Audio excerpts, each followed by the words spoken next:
Okay welcome दोस्तों। तो जैसे आपको नोटिफिकेशन अब तक मिल ही गया होगा कि सीएस एग्जाम पोस्टपोन हो गया है। यस, आपके सामने है आईसीएसआई का नोटिफिकेशन। इसमें होने वाली अभी कितने एग्जाम पोस्टपोन हुए हैं तो आपको दिख रहा होगा यहाँ पे। एक मिनट में जूम करता हूँ ये नोटिफिकेशन को।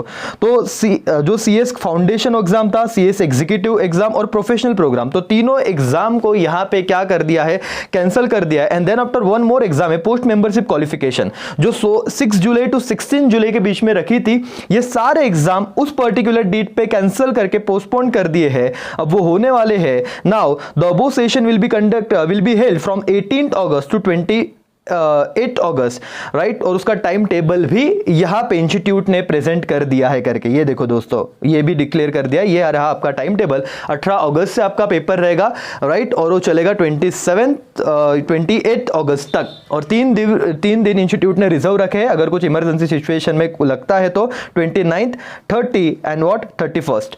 अब सवाल यह आता है कि सर यहाँ पे सीसीट एग्जाम के बारे में कुछ भी नहीं कहा गया है। Yes, CS executive entrance test. लेकिन दोस्तों अगर हम प्राइमा फेसी इसको पढ़े, राइट, तो बट ऑब्वियस ये कॉमन सेंस वाली बात हो जाती है कि अगर जुलाई में वो एग्जाम नहीं रख रहे तो सीट की भी एग्जाम नहीं ही होगी, राइट। फिर भी हम लोग देखते हैं उनका एक नोटिफिकेशन आ ही जाएगा इस बात पे भी क्लियर करने को, मतलब बताने को कि यहाँ पे उन्होंने सीट का कोई भी नाम मतलब नहीं लिया है, ना कोई मेंशन किया हुआ है कोई भी बात। लेकिन बट ऑब्वियस सी बात है कि वो एग्जाम भी नहीं होने के चांसेस है या नहीं होगी। फिर भी हम वेट करेंगे, राइट। हम पढ़ाई तो स्टार्ट चालू ही रखेंगे। बहुत जल्द इंस्टीट्यूट इस पे अपना अभी बात रख देगी करके। लेकिन फॉर द टाइम बिंग समझ के चलो कि कैंसिल तो हो ही जाएगी या फिर पोस्टपोन वो भी एग्जाम होगी और फिर डायरेक्ट नेक्स्ट टाइम हो सकता है। अब मैं उन बच्चों से बात करना चाहूंगा। आपको ये दोनों पीडीएफ साइट पे मिल जाएगी, टाइम टेबल की भी। लेकिन दोस्तों एक चीज याद रखो, आपका एग्जाम 6 जुलाई से हट के 18 अगस्त गया है। आप इस भ्रम में मत रहना कि सर अभी पढ़ाई छोड़ देते हैं। क्या बढ़ाए, सिर्फ 30 डेज बढ़े और हमको पता है टाइम कैसे निकल जाता है बोलते बोलते। आप अपना इफिशिएंसी अगर कम कर दिए ना बेटा, अभी आई नो कि तुम 8 या 16 घंटे नहीं पढ़ रहे थे, अग्रीड, बट एटलीस्ट 2-3 घंटे कंटिन्यूस आप टच में रहना पड़ाई के। अभी एग्जाम कैंसिल हुई तो भाई बुक साइड में रख दो। अभी तो एग्जाम जुलाई में गई है, सॉरी अगस्त में गई है, सॉरी। कैंसिल मतलब सीधा दिसंबर अटेम्प्ट नहीं देना है आपको, तो आप इतना रिलैक्स हो रहे हो। 1 महीने में एग्जाम वापस फेस करना ही है। और जो चीज जो आप अवॉइड नहीं कर सकते, राइट, और हम हमारे लिए कर रहे हैं क्योंकि हमें पास होना है, हमें डिग्री चाहिए, हमें एक लेवल क्लियर करना है। सो हम क्यों इस बाकी सब चीजों में अटके रहे अभी कि पढ़ाई नहीं करनी है या पढ़ाई करनी है। आई नो कि बहुत सारे प्रॉब्लम्स आपको आ रहे हैं, बहुत सारी दिक्कतें आप फेस कर रहे हो, लेकिन दोस्तों स्ट्रगल तो करना ही पड़ेगा, राइट। हमारी पढ़ाई जितना हो सके हम लोग फोकस रहेंगे, क्योंकि हमको सिर्फ 1-1.5 महीना ही एक्स्ट्रा मिला है और एग्जाम होने वाली है। तो आप ये मत समझ लेना कि एग्जाम पोस्टपोनमेंट का नोटिफिकेशन है, एग्जाम कैंसिलेशन का नहीं।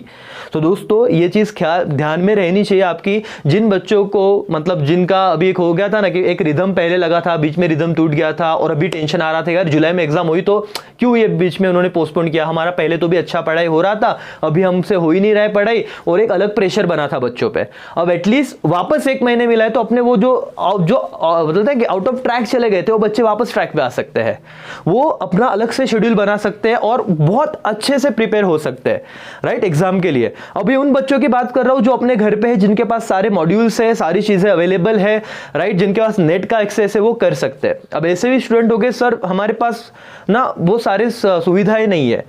दोस्तों आपके पास मॉड्यूल भी रहेंगे या बाकी कुछ जितना आपके पास अभी रिसेंट चीजें होगी या जैसे भी लॉकडाउन अनलॉक कंट्री हो रही धीरे धीरे, तो आप जहां से कहीं से मैनेज कर सको, थोड़ी थोड़ी बातें आपको मैनेज करना पड़ेगा और पढ़ाई स्टार्ट कर देनी पड़ेगी, क्योंकि 1-1.5 महीने का ये जो एक्स्ट्रा टाइम मिला है इसको हम हमारे बेनिफिट के लिए यूज कर सकते हैं।